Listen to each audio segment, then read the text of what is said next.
Hebreus capítulo 9. O santuário terrestre. Ora, a primeira aliança também tinha preceitos de culto divino e o seu santuário terrestre, porque foi edificado um tabernáculo, cuja parte da frente, onde estavam o candelabro e a mesa e os pães da proposição, se chamava o santo lugar. Por trás do segundo véu se encontrava o tabernáculo, que se chama o Santo dos Santos, ao qual pertencia um altar de ouro para o incenso e a arca da aliança totalmente coberta de ouro, na qual estava uma urna de ouro, contendo o maná, o bordão de Arão que floresceu e as tábuas da aliança.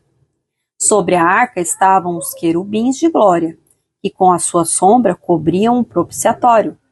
Mas dessas coisas não falaremos agora, com mais detalhes. Ora, depois que foram feitos todos estes preparativos, os sacerdotes entram continuamente no primeiro tabernáculo para realizar os serviços sagrados. Mas no segundo, o sumo sacerdote entra sozinho uma vez por ano, não sem sangue que oferece por si e pelos pecados de ignorância do povo. Com isto, o Espírito Santo quer dar a entender que o caminho do santuário ainda não se manifestou, enquanto o primeiro tabernáculo continua erguido.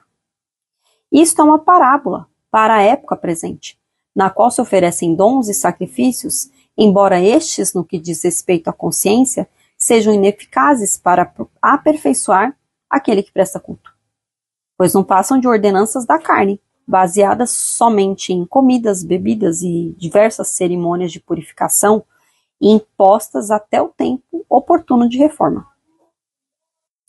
O sacrifício de Cristo é perfeito e eficaz.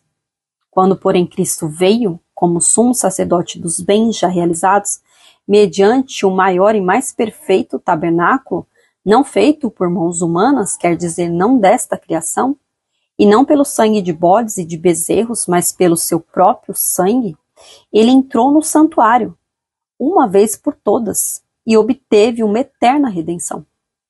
Portanto, se o sangue de bodes e de touros e a cinza de uma novilha aspergidos sobre os contaminados os santificam quanto à purificação da carne, muito mais o sangue de Cristo, que pelo Espírito eterno a si mesmo ofereceu sem mácula a Deus, purificará a nossa consciência de obras mortas para servirmos ao Deus vivo.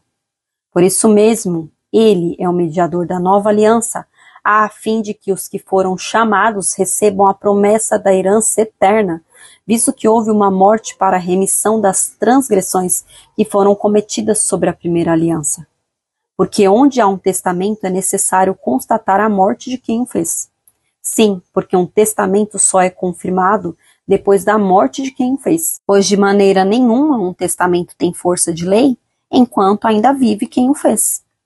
Por isso, nem a primeira aliança foi estabelecida sem sangue, porque havendo Moisés proclamado a todo o povo todos os mandamentos conforme a lei, pegou o sangue dos bezerros e dos bodes com água, lã tingida de escarlate e sopo e a aspergiu, não só o próprio livro, como também todo o povo, dizendo: este é o sangue da aliança que Deus ordenou para vocês. Igualmente também aspergiu com sangue o tabernáculo e todos os utensílios do serviço sagrado. De fato, segundo a lei, quase todas as coisas são purificadas com sangue, e sem derramamento de sangue não há remissão. Era necessário, portanto, que as figuras das coisas que estão nos céus fossem purificadas com tais sacrifícios, mas as próprias coisas celestiais requerem sacrifícios superiores àqueles.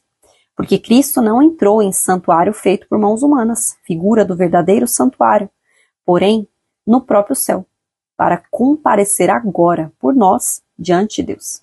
Ele não entrou para oferecer a si mesmo muitas vezes, como o sumo sacerdote entra todos os anos no Santo dos Santos com sangue alheio. Se fosse assim, ele precisaria ter sofrido muitas vezes desde a fundação do mundo. Agora, porém, ao chegar o fim dos tempos, ele se manifestou uma vez por todas, para aniquilar o pecado, por meio do sacrifício de si mesmo. E assim como aos homens está ordenado morrerem uma só vez, vindo depois disso o juízo, assim também Cristo, tendo se oferecido uma vez por todas para tirar os pecados de muitos, aparecerá a segunda vez, não para tirar pecados, mas para salvar aqueles que esperam por ele.